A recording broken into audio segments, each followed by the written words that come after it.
Hello Virgo, Sun, Moon, Rising, and Venus signs. Kamusta kayo? Sana po ay nasa mabuti kayong kalagayan. Welcome back po sa Star Tarot. Kung bago kayo dito, welcome din kayo. Thank you for your support. I truly appreciate it. God bless you all, Virgo. Listen to your inner voice. Your knowledge is within you. Okay? So, pakinggan ninyo yung inyong inner voice. Kasi, alam nyo, no? Alam nyo kung ano yung dapat, ano yung tama, no? You only need to, to go deep within you and listen to yourself. Listen to your soul. Mag-tune in kayo sa soul ninyo because your soul knows. Okay? What else? Your animals in spirit are showering you with their love. Siguro ang iba sa inyo dito, baka meron kayong mga pets, no? Or meron kayong pet na nag-passed on na on the other side, no? But even though, no, nandoon na sila sa kabilang buhay, maaring patuloy pa rin sila nagpaparamdam, nagpapadala sa inyo ng pagmamahal, no? Maaring patuloy pa rin ninyo din na naaalala sila at sa tuwing maaalala mo sila, yung mga pets ninyo, ay maaring nararamdaman mo, no, yung love nila para sa iyo. So, ganun ang napipick up ko dito for some of you. So, napaka-sweet, 'di ba, ng mga ninyo, mga pets ninyo. We have, do not be afraid to follow your dreams. Okay? Huwag kayong matakot. 'Di ba? Kasi walang walang limit, 'di ba? Kahit anong edad natin, ano man ang estado natin sa buhay, nasaan man tayo, we can still make our dreams a reality. 'Di ba? All we need to do is to take action. Take the first step, 'di ba? Para makalapit tayo doon sa kung ano man ang ating mga pinapangarap. Okay? Kaya huwag kayong matakot na sundan kung ano man ang inyong mga pangarap. Kasi nandiyan lang yan. 'Di ba? At hindi yan itatanim sa isip ninyo ng divine universe if you are not capable of making it happen, no, sa buhay ninyo. Kaya all you need to do is to take the first step kasi magtutuloy-tuloy na yan, no? What else? We have Page of Pentacles. May swerte na paparating sa iyo. Ang swerte na to could be linked, no, sa kaperahan, no, sa inyong finances, career, source of income ninyo, negosyo, yung ganon, no?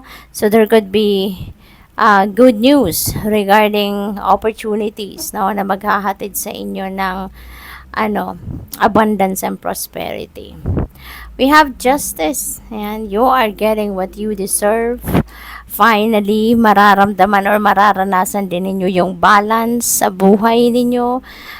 Siguro sa ngayon, kung ano man yung deserve ninyo, no, sa buhay, maaring sa ngayon, unti-unti, or baka magsisimula na kayong ma-experience ang mga yon.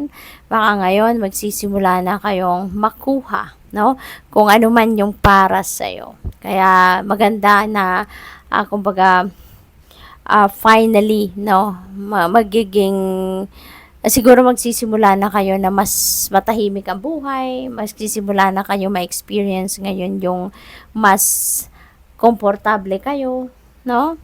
So, good luck.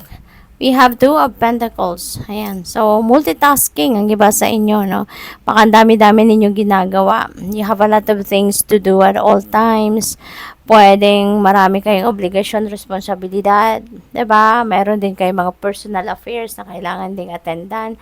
And at the same time, you have too much on your plate, no? A lot of responsibility, a lot of obligations. So, maaaring ganun ang ganap. Kaya you are juggling many things, no, at the same time. So, pwede rin na balance, no, ang hinihingi sa inyo rito. Dahil nga siguro sa dami ninyong ginagawa, sa dami ninyong inaasikaso, so you may need also to bring the balance back in your life. Okay? Para mas maging maayos ang inyong sitwasyon, mas maging